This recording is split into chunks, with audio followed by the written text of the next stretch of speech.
Hey guys, welcome to another episode of POWERPLAY. We're here today with Neelan, and I'll let him introduce himself. Hey guys, my name is Neelan. So I'm a physiotherapist.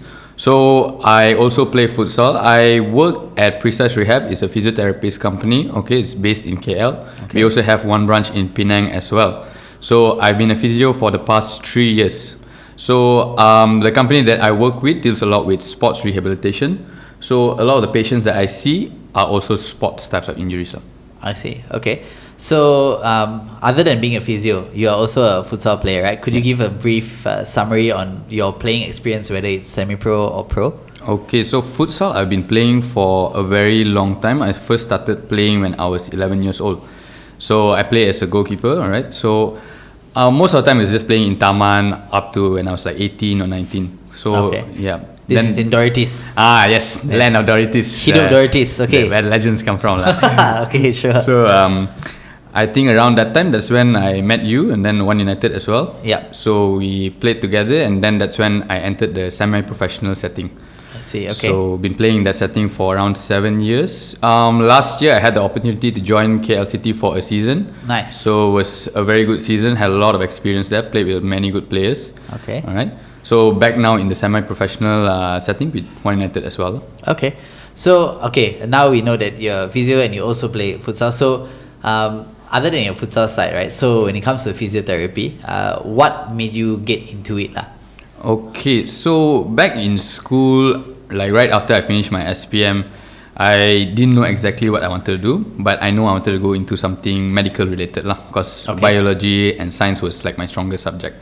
Okay. I didn't want to go into anything maths related. Acting, was it? Acting, yeah, a lot of people actually like ask me lah. Okay. Right? Okay, so bio and science. Bio and science, and so at first I was thinking, maybe medicine or dentistry, but I cannot sit down and study for too long lah. I'm more of like practical type of person. Okay. Prefer like dealing with people as well. Yeah. So I saw physiotherapy and I realized that it was a very good blend of medical field and sports as well, which is two things I loved a lot. Okay. So when I entered the field, I knew straight away this is what I wanted to do lah. Okay, perfect. So of course, as you mentioned, you said you love what you do, but has the career path of being a physiotherapist helped with your playing career?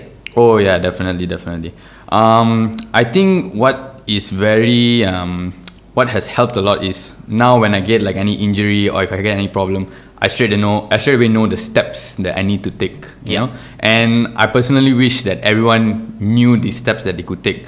Because when I see other people who had the same injuries as me, they haven't recovered or they're still having problems with it, and I feel like, if they actually knew like the steps or they were educated enough to like, know how to take care of the injury. Prevention. Yes, exactly. They would be able to like settle it. Okay. So knowing the information that you do know, right? So what are the stuff like basic stuff that you do before any intense sessions, lah? Because I know a lot of players, for more often than not, they just warm up with a bit of dynamic stretching before a game, and then they just go straight right into the game lah. So I know most probably it's not sufficient. So what are your thoughts on this? I think when you are preparing for, even if it's like a training session or a game lah, regardless of whatever it is, you need to, first thing first, you need to know your body as well lah. Okay. You need to know if you're lacking in mobility, if you're lacking in strength. So depending on that, that's how your warm-up should be based as well. And that's how your routine should be based as well. So if let's say you're lacking in mobility, your warm-up should be more towards improving a little bit of mobility, but not through static stretches lah. Research now shows that actually dynamic stretches are the best before playing any intense game or before any training sessions. Okay, so that's something that I think ties in with what Coach said last week when it comes to... yes, correct. Exactly. Yeah, okay, so yes, dynamic stretching works. But I think what players don't really understand is that it's not something that happens right before your training session or before your games. Yes, correct. Right, so I don't know about the number of fixed hours, but I'm sure it starts a lot earlier than people actually think it does lah. Yes. Your preempt towards training and games. So what I like to do usually a day before a game lah. Okay, so maybe a few players can also try this as well. It's worked quite well for me. So what people usually think, a day before a game you can't work out anything. Actually you can, but you shouldn't be pushing the limits lah, a day before a game or before training. You can still go for a little bit of a weight type of session or resistance training, but not to failure lah. Yes, correct. So you get your muscles a little bit activated, you get your muscles a little bit prepared a day before. Right? So the next day you're not too sore, but you feel fresh. Yes. So you've heard that exercise can actually give you a little bit of that elevation as well, right? It can make you feel good as well. Yeah. So the next day you're feeling a little bit more fresh. So usually when you wake up, you should be doing a little bit of mobility drills, just simple drills to get your body a little bit flexible. Okay. Right? And if you're working a 9 to 5 job where you're sitting a lot, you should be walking around a little bit throughout the day. So don't sit for too long. Every half an hour, 1 hour, get up, walk around a little bit. Okay. Hydration also should be settled, during so the yes, day. this is another thing, right? Nutrition. Yes. Right. So, what are the best advice you can give for nutrition prior to games? Okay, so prior to games, nutrition, as a physiotherapist, not exactly my field, but basically the basic stuff lah. The basic stuff. So what do you do? Okay, so personally what I usually do is a day before, I make sure that I'm not eating anything too spicy, anything too heavy, So if it's usually for me red meat lah. If I eat red meat, the next day I feel very sluggish. I feel very heavy. So I avoid red meat as well. Usually the food is higher in carbs. Okay. Avoid for anything energy spicy. Yes. Fiber is also high. All right. A lot of water. Hydration. Yeah. Hydration. Okay. So as for how many hours to eat before the game, personally, whether it's 2 hours, 4 hours, I feel you should do it based on how comfortable you are lah. Right. So I'm sure, as you mentioned, there's a lot of research done as to when the best times are to consume certain meals and all of this prior to a game, right? But as you also mentioned just now, that everybody's body is a bit different. So what players should be looking at is looking at it as a guideline and then listening to your own body lah. Yes. Right, to find the perfect balance of what works and what doesn't work for you. Okay, perfect. Thank you. So let's get right into it, right? So what are the injuries that you see most often in futsal players? Injuries, number one is knee injury. Okay. I think you ask any futsal player who's been playing for more than 2 years, they definitely have had at least some small injury to the knee. Okay. Close second is the ankle lah. I think everyone's had a sprained ankle, playing Twisted, futsal or whether they don't play futsal as well. Yeah. I think most athletes can agree with that as well lah. And the third is actually the wrist lah. The wrist is quite common. Okay. So the straps you see on players, sometimes for style, sometimes no lah. Most of the time it's for style, but for those of you who use it. But okay, so wrist is one of the ones that I don't normally hear of. Knee and ankle. So these are the main three lah. Right. So we hear it all the time, right? ACL, meniscus, MCL, all these general knee injuries, right? Yeah. So do you think it's the hard ground that we are playing on? Not really lah, no. I mean, I know that a lot of people, especially I hear the old timers lah, they'll say you don't play futsal, rosak your knees, It's the hard ground. Correct. But actually, I won't really blame the hard ground lah. I mean, it does have an impact, I mean, there is a bit of a factor, but it's not as big as people think lah. There are other factors which actually play a role in the increase in knee injuries when you play futsal. So a large majority of these knee injuries or ankle injuries is non-contact. If you actually see, there is not much contact in it. It's people turn and then suddenly they lose their footing on their own lah. And then they just pop the knee or they sprain the ankle. They lose their footing. Okay, so I mean, if you were to summarize it in your own experience and your own words, so what would the main reasons as to why ACL happens? Okay, very many factors lah. Many factors. But let's get into it. Let's talk about rest first lah. Rest. So if you're not getting enough rest, if you're not getting enough sleep, that's a very big factor already. Number one, why is because when you don't have enough rest, your muscles are not fresh enough. Okay, let's say you want to turn, but your muscles are not activated. They're not fresh enough. Yeah. Your muscles are trying to do something, but your joint can't take it.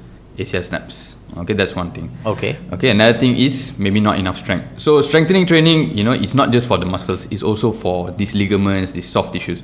So the ACL is actually a ligament. It's a soft tissue structure. It's located in between the knee joint lah. Okay. Right? So when you do strength training, the ligament also hardens. It also becomes stronger. So you see people who don't do strength training, the ligaments are maybe not as strong. Okay. So that's another factor which can also cause the ACL to rupture. Okay. Another thing is also limited mobility. You don't have enough mobility to turn. You don't have enough mobility to move around smoothly. Yeah. That can also cause the ACL to rupture. Many factors actually lah. So when you said the mobility that comes from training lah, right? Yeah, that so comes them not doing the correct types of training. Yes. Which translates from gym into the court lah. Correct, exactly. Okay. So that's why I mentioned at the start, it's very important for you to know, whether your body is lacking in mobility or is lacking in strength. These type of things need to be explored lah. You need to check and see what you're lacking in your body. Once you know, you can work on it on your own and reduce the likelihood of injury lah. Okay, so just now you mentioned rest when it comes to sleep as well, right? So I think another factor that people don't take into consideration is actually just rest from the sport. So like they do a lot more than they should be doing. Yes. That means they overwork their body, and then it makes it a lot worse when they don't get enough sleep and they overwork their body lah. Yeah. Right. So this is, I think, another issue that maybe a lot of people don't really look into because they think they train, they want to get better. Correct. And then injury happens lah. But why it happens, they have said, no, I just did my normal training one. But sometimes listening to your body and resting and recovering is what it needs lah. Yes, exactly. People think like you just push. That's the only way to go. But I mean, in other terms also, you push like that all the way. There's going to be a point where you're going to start to feel that fatigue. Yeah. And during that fatigue stage is where we see a lot of people actually get injured. Okay. So that's the thing that when you train as well, you need to listen to your body. You shouldn't be pushing it too much. Of course, people say like go hard or go home and stuff like that. But it's not realistic lah. It's not realistic. So I think that's a very interesting point because it's a very fine line, right? In the sense of like when you say go hard or go home. I think this is something that we hear all the time. But at the same time, it's not something, as you mentioned, realistic lah. But at the same time, if you look at it from a different point of view, when you always give yourself a reason as to not to do certain things, then you become a lot softer than you should be. Yes. So I think it's a very fine line. Like you need to be like in the middle as well. Okay. There are some people who are like, okay, now I know, I'll just leave it. No need to like train too hard. Yeah. And there are some people who take it too hard as well. They are suffering in pain or they have an injury, they still push through it, and then the injury comes and sets in. So I think you need to know the balance of both lah. Yeah. So last week, I think during training there was 2 weeks ago, there was one player. I think he was training quite hard. This player trains very hard. So I think there was one point he felt like a little pull in his groin lah. Okay. And he's the type of person who doesn't want to stop playing, man. Okay. Doesn't want to stop playing, but he actually came out, and then I asked him like, why did you come out? Then he said, I felt a slight pull. Then I asked him, is it serious? He said, no, I just don't want to push it. So that's a very good example. Like you're training hard, but you listen to your body. Once your body gives you like that indication that something's not right, you straight away stop and you decide, okay, this is the time for me to rest. So this is where listening to your body is very, very important lah. And I think a lot of the younger players especially, they lack this awareness lah. I think they're not too they're not too experienced when it comes to this type of thing, so they just push through it and then it gets worse and it becomes a cycle. Yes. Usually I see this type of mentality, like the older players are more experienced and they listen to their body a little bit better lah. Yeah, but that's like largely due to the fact that in your younger days, like let's say 16 all the way until your early 20s, right, you don't feel a lot of pain.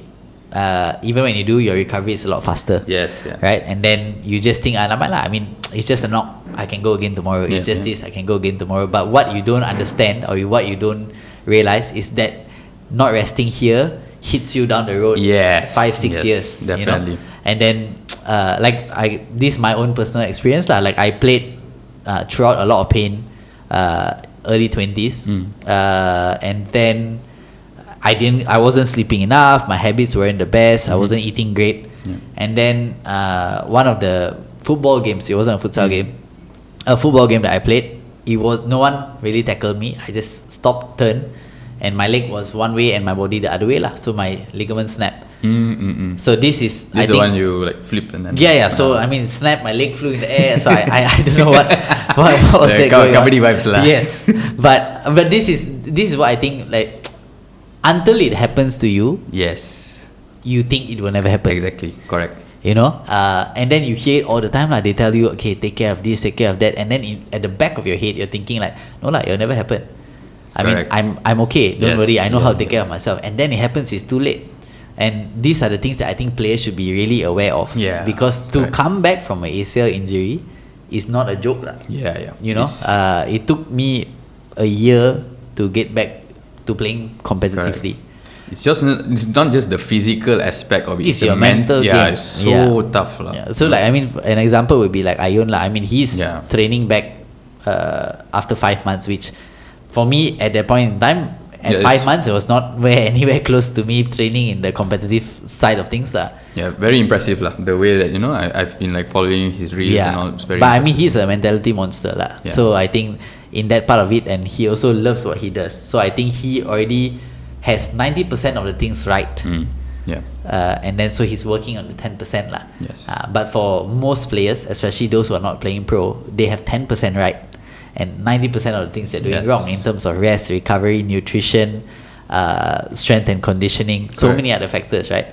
And don't forget one of the other factors that some of our players will have, which is alcohol lah. Yeah. This is seen it many times already lah. Many times. That's a tough one, right? Because I don't think people talk much about this, but when you do drink, right? I mean, whatever, it's your own cup of tea, right? So if you want to, by all means, but at the end of the day, if you do drink, the next day your body is not ready for intense activity. Yes, yep.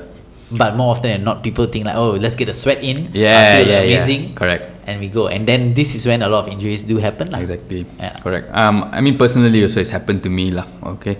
I think a lot of players, I don't know if it's because they don't realize or it's because, they think that they can still go and push through. Yeah. I think it's a mixture of both lah. I think people are not aware about it also. But, alcohol the next day when you have like a drinking session, you're going to feel really bad lah. You're not feeling like, yourself. I don't drink lah, but I mean, okay. It's coffee. Yes. Power play. Yes. So okay. you feel very heavy. Your body is just not ready to go and then do vigorous movements. So going and playing like competitively, you're just not ready for it. So what you can actually do is go for like a light jog or go for a little bit of cardio or maybe hit the gym a little bit. That is recommended lah. Not like intense, vigorous activity of left, right. Correct. Tackles thrown in. Yeah. I mean, I had a personal experience like last year as well lah. So I think wasn't too heavy as well. I remember that night wasn't too heavy. It was just like a very light session. But the next day I still felt like not myself. And I think we had a game that day. So came out, we came for a game. I remember I brought the ball up, like me doing my usual stuff. Yes. I brought the ball up, and I just stopped the ball. Nobody was near me. Nobody was near me at all.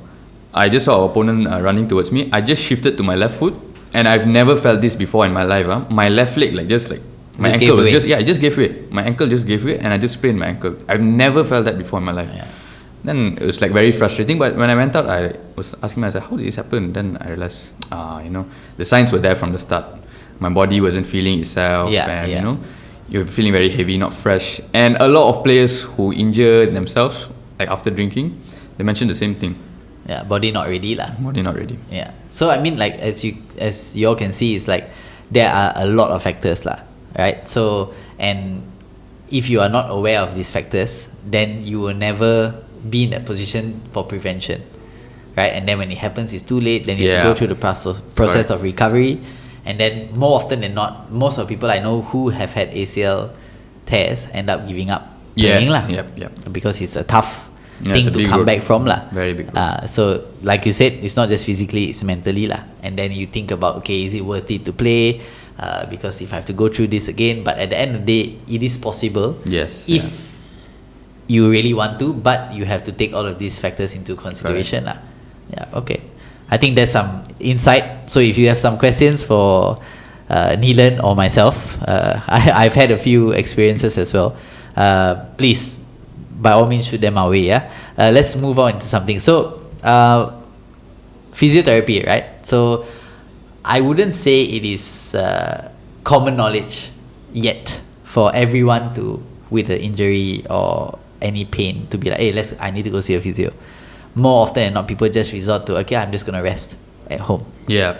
I ice, the rice method. That's, I think, is common knowledge lah. Yeah. So, do a lot of people come to you for consultation? People do come to me for consultation, but I think a lot of them come when it's a bit too late. A bit too late, or when the problem gets a bit too serious. Right. One thing that I do strongly believe lah, when you do get an injury, you should get a diagnosis for the injury, or at least you should get an idea of what that injury is lah. Okay. The reason being is, at least you know the proper steps of what to take. You know how long you are going to take before you go back into the sport. Because a lot of people, they use pain as the indicator before they go back to playing. Yeah. I don't feel pain anymore. Yeah, exactly. Let's go and play Exactly. like how I was playing before the injury. Yeah. But the injury comes back, and then they're like, how come? Why is it's I didn't do anything. No one hit me. Exactly. Yes. But still, the pain is there, lah. Yeah. That's So what we very see true. is like pain goes away fairly fast, lah. Pain can go away fairly fast. But what takes a little bit of time to come back is the strength, the flexibility. Yes. These type of factors, are gone when you get an injury. So Okay. you need time to actually get that back. So these are the reasons why people actually get injured again right after suffering another injury. It becomes a cycle lah. They use pain as an indicator without getting the proper treatment or going through the proper steps. The injury comes back. Okay. And again, it's due to them not getting a proper diagnosis or them not getting the proper steps to recover. Yeah. So the first thing is they need to be aware lah. Yes, Right, of yes. the fact that after I get an injury, I should at least know what exactly this injury is. Exactly. Because a bit of pain on your ankle could mean a lot of other things, right? Yes, yes. Because let's say your hamstring pull could be a result of something else. Yes. Like somewhere else in your body that is a lot Exactly. weaker lah. Like I would give an example of I think it was after I was back into competitive playing. There was no one who actually tackled me or anything like this, and then one day I just was walking, and then there was quite a bit of intense pain in my knee, and I think I went to you, and then you gave me basic exercises, which, to be honest, at that moment in time, I'm like, will this really work? But because it's simple stuff, it's stuff that you don't need to go for surgery or actual hardcore training. It's just basic stuff that you can do in your house. Of course, it's discipline in terms of how often you do it lah. And you gave me, I think, about 3 to 4 exercises, and you just told me to do it 3 times a day, if I'm not mistaken, for a week or 2. And I did it because to me, so maybe my drive is a bit different lah. I cannot not play. Yeah. So I will do whatever it takes for me. If you say this is how I'm going to end up playing, I will do whatever it takes. So I did it, and after 2 weeks, the pain actually wasn't there. So I was like, I was a bit mind blown, because you have to understand, it's from an ACL injury. I had that injury, and then I couldn't walk, and then I played, and then there's the pain coming back. So there's fear. Yes, and yeah. I don't credit it to something so small as to the small things I need to fix. I thought it's something that, oh my god, it has to be, I need to go for electrotherapy, I need to do for some hydrotherapy, something like that lah. Something a lot more severe than squats or movement with your bands. That kind of thing. It was never something that crossed my mind, and then when I did it, it actually worked lah. So sometimes it's the smaller things that compound lah. Correct.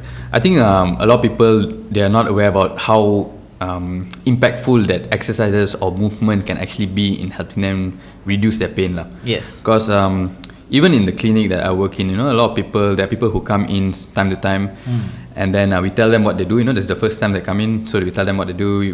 Because my clinic, we actually don't use any electrical modalities. So electrical modalities are basically the TENS, the ultrasound that you normally see at the physiotherapy departments. So we don't really do that. We actually believe more in manual therapy, hands-on, and we believe in active rehab lah. So these are 2 things we believe in. Right. So when people come in and they hear that we use this approach, they can be a bit skeptical sometimes. Okay. So they have the same reaction as you had earlier as well. They're like, can this really will this really help? because they're in a lot of pain, and they're like, really can work this one, Yeah, because sometimes the exercises are a bit like, what the heck? Yeah, it's very simple like that, right? It's like, okay, move your hip, and then yes, and sometimes you realize you don't know how to move that part of your body. Yep, correct. Personal story for me also lah. I think this was I think it was my first year of physio lah. I think it was my first semester. That time I'm training, then I think I injured my wrist quite bad. So I injured my wrist quite bad, and the injury was there for quite a while. I think it was there for half a year. It got better, but the pain was always there. After each game, I have to go home, I have to ice, I have to I have to massage myself. it will get like slightly better, but the pain will come back every time I play. Okay. So I also started to panic lah. I thought, oh, maybe there is something wrong, Then I remember going to this, like these bone adjusters, Yeah. this type of thing. I remember my dad was telling me, oh, this guy, let's go see. So went there, and then he just did the normal bone adjustment, Nothing much lah. Didn't feel anything different.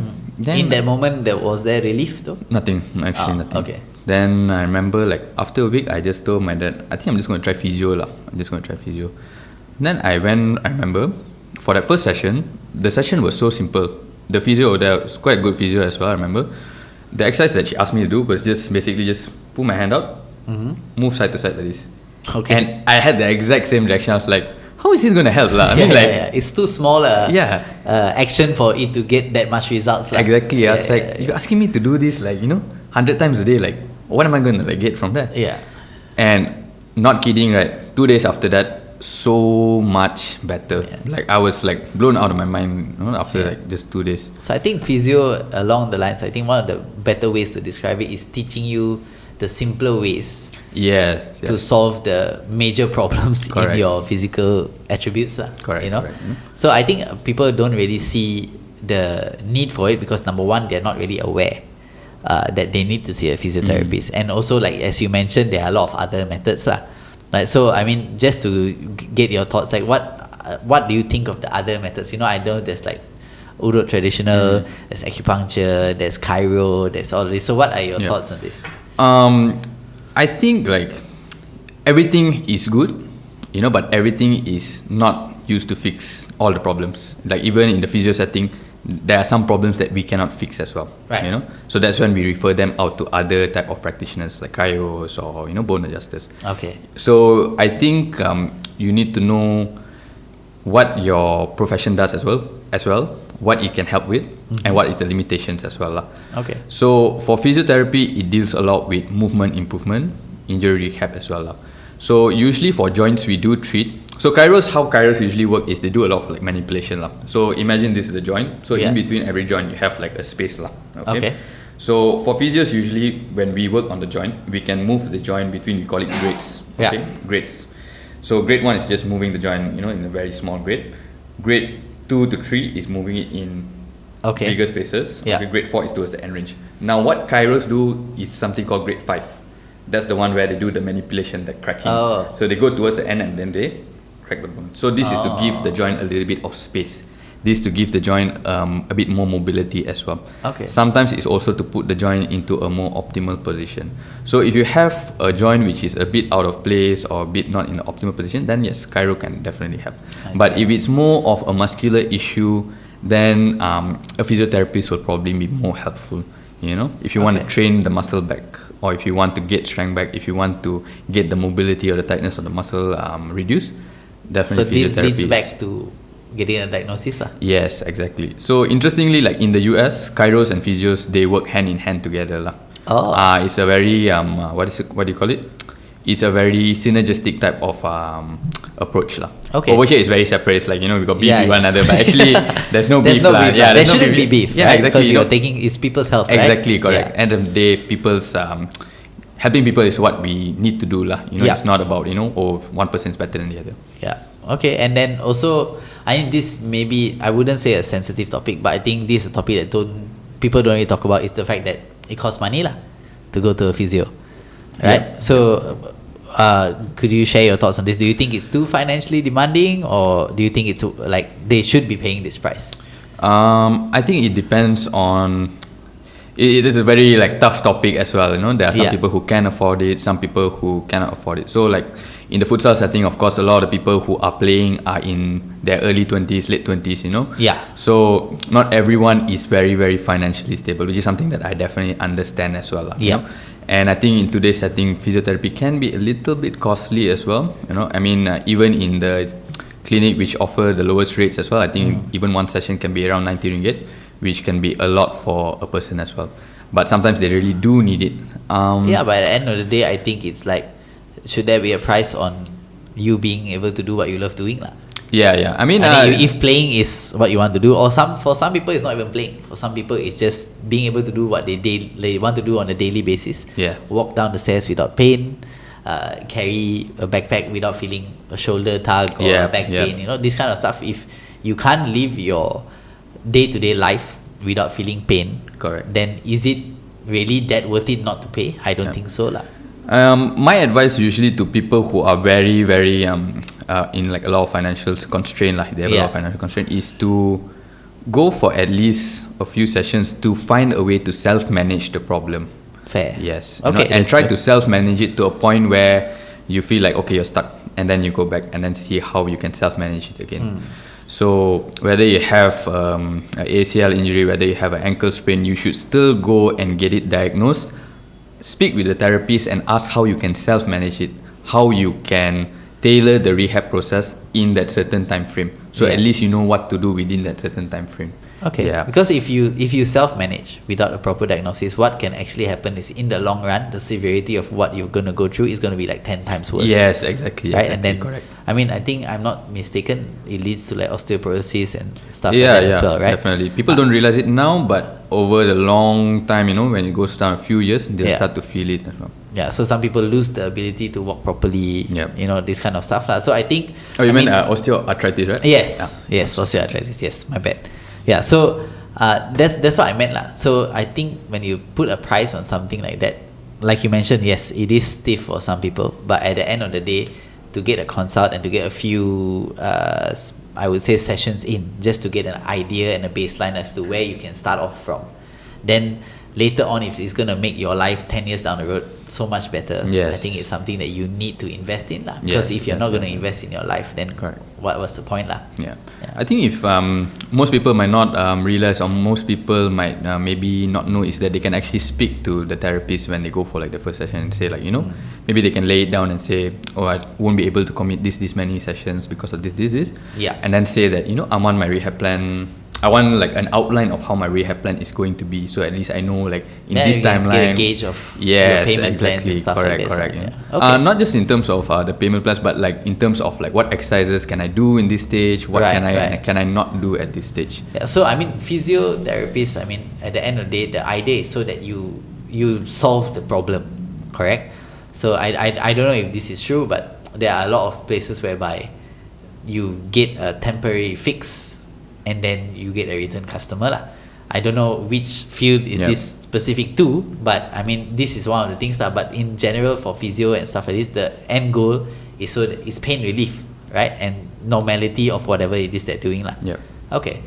So I mean, I've been coaching for a while now, and I've seen players having one injury after another lah.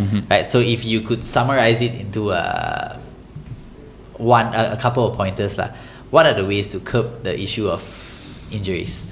To make it a little bit simple, I think to make it simple for everyone lah. I think the first thing that you can start with is these two, which really helps a lot, is a little bit of strength and conditioning and mobility lah. These two things really help in the long run. Okay. And I think some of the mistakes that a lot of people make is they want the results a little bit too fast.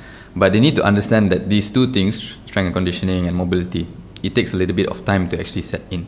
But if you start doing it, early, you start to reap the rewards within a few months. And those rewards will last you along your playing career. If you're consistent with it as well. So that's something that I would advise for young players. Strength and conditioning and mobility.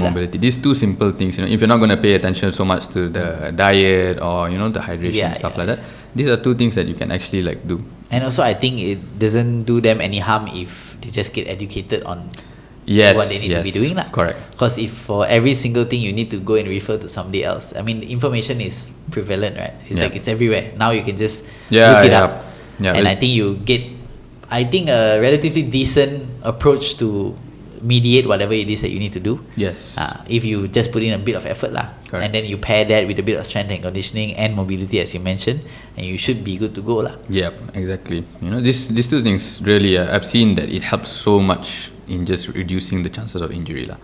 But again, the awareness is not there yet. Not 100% so education there. lah. I mean, if you don't get education from your school setting or college setting, guess you have to educate yourself lah. I think, I mean, even personally for both of us, so we only started to realize the value of it like after we got injured, you know. Yeah. Then we like realized, I think like, you know, I need something to like make sure that I don't get injured again, or like can last for like longer periods. You So know? every young player thinks they're Superman lah. Yeah, correct. I think all of us go through that stage lah. Until kryptonite hits, and then you're just left in the dumps lah. Correct. Yeah, but okay. I think it was a very good discussion. So thank you so much for giving me the time. And I think the viewers also got a lot of information. So if any of you have any questions that you would like to shoot out to Neelan, PR with Neelan, right? So he'll be very free, I think, to answer a lot of the questions that you want to ask. And if you want to see him, you can just contact him, or you can shoot us a DM, or shoot us any DMs in the comments, and I think we will try our best to address any of those concerns. Yeah, definitely. Right. So thank you so much. Thank you very much. Thanks for coming, and we'll see you on the next episode of Power Play. All right. Cheers, guys.